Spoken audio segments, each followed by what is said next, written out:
Rethink the story. యోహాను 8వ అధ్యాయం. యేసు ప్రభు నేల మీద ఏం రాశారో మీకు తెలుసా?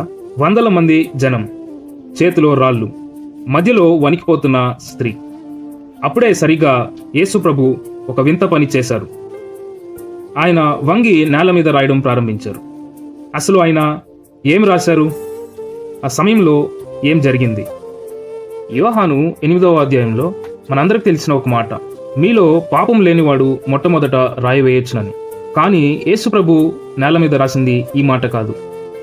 అక్కడ చేతిలో రాళ్ళు పట్టుకొని నిలబడిన శాస్త్రులు, పరిసయ్యులు ఉద్దేశం ఆ స్త్రీకి న్యాయం చేయడము కాదు, కానీ వాళ్ళ అసలైన ప్లాన్ ఏంటంటే యేసు ప్రభుని ఇరికించడం.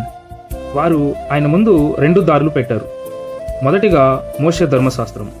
దీని ప్రకారము వ్యభిచారంలో పట్టబడిన వారిని రాళ్లతో కొట్టి చంపాలి. యేసు ప్రభు వద్దంటే ఆయన దేవుని చట్టానికి వ్యతిరేకంగా ఉన్నాడని ముద్ర వేయొచ్చు. రెండవదిగా రోమా చట్టం. ఆ కాలంలో మరణశిక్ష విధించే అధికారం రోమిలకు మాత్రమే ఉంది.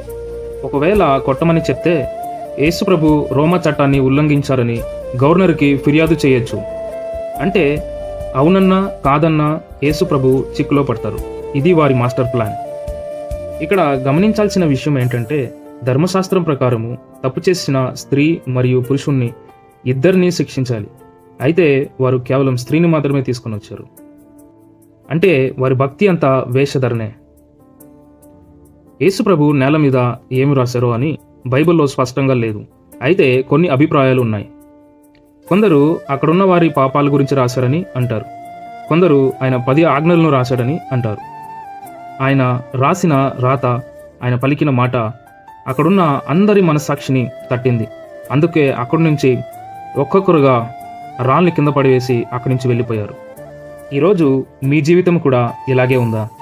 ఏదో ఒక పాపం లేదా చీకట్లో చిక్కుకొని అదిచ్చే తాత్కాలికమైన సుఖం కోసం నీ జీవితాన్ని పాడు చేసుకుంటున్నావా? ఈ లోకం మీ తప్పులను వెతుకుతుంది, మీ గతాన్ని తీసి ఇరికించాలని చూస్తుంది. అయితే దేవుడు మాత్రమే నీలోని మంచిని చూస్తాడు. దేవుడు మిమ్మల్ని శిక్షించడానికి కాదు, అయితే మిమ్మల్ని విడిపించడానికి కారణాలు వెతుకుతాడు. దేవుడు ఈరోజు మీతో మాట్లాడుతున్నాడు. మీరు ఆ చీకటి నుంచి బయటికి రావాలని అనుకుంటున్నారా?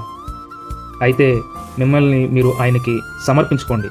మీ పాపాలంతా క్షమించి ఆయనకి మీకు నిరంతరమైన శాంతిని ఇస్తాడు. యేసు ప్రభు ఆ స్త్రీతో చెప్పిన మాట ఈరోజు మీతో అంటున్నాడు.